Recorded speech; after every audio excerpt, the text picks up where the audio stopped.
Leo nimetembelea kata ya Majengo. Naona kuna mtanange kati ya timu pinzani na timu pinzani.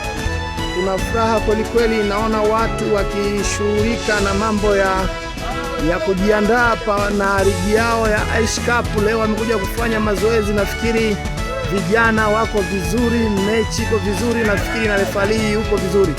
Leo nipo na mchezaji mmoja kati ya timu hizi mbili, naomba atatuambia kwa jina anaitwa nani na yeye yupo timu gani na anahusika nini na kwenye hiyo timu. Baza, mambo vipi? Kama kawaida. Unaweza kuambia nini watazamaji wa channel hii? Kwanza kwa majina naitwa Majengo. Nachezea timu ya Majengo ambao jina maarufu ni kama Mkuyuni. Niko hapa kwa ajili ya kusupport timu yangu. Na timu iko vizuri. Cha kwanza ndo tayari kimeshaisha, sasa hivi iko second half. Nimepata changamoto kidogo, nikaomba sababu, nimetoka nje, lakini timu inaendelea vizuri na matokeo kwa sasa hivi ni 1-1. Naiombea timu yangu ipate ushindi. Mazoezi umeonaje ya leo?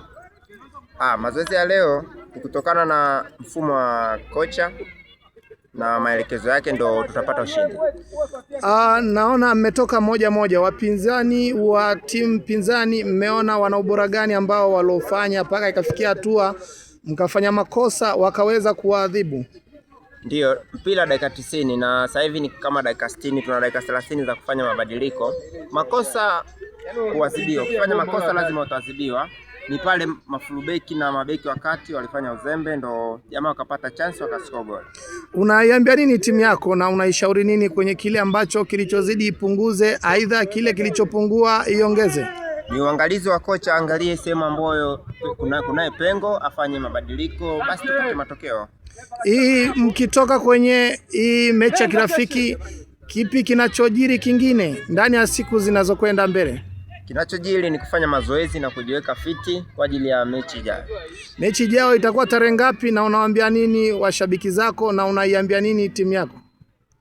Timu ifanye mazoezi ili tutakapokuwa tunarudi katika mechi ya siku ya Jumatano ijayo tuwe vizuri. Na Jumatano mtachezea kwenye uwanja huu?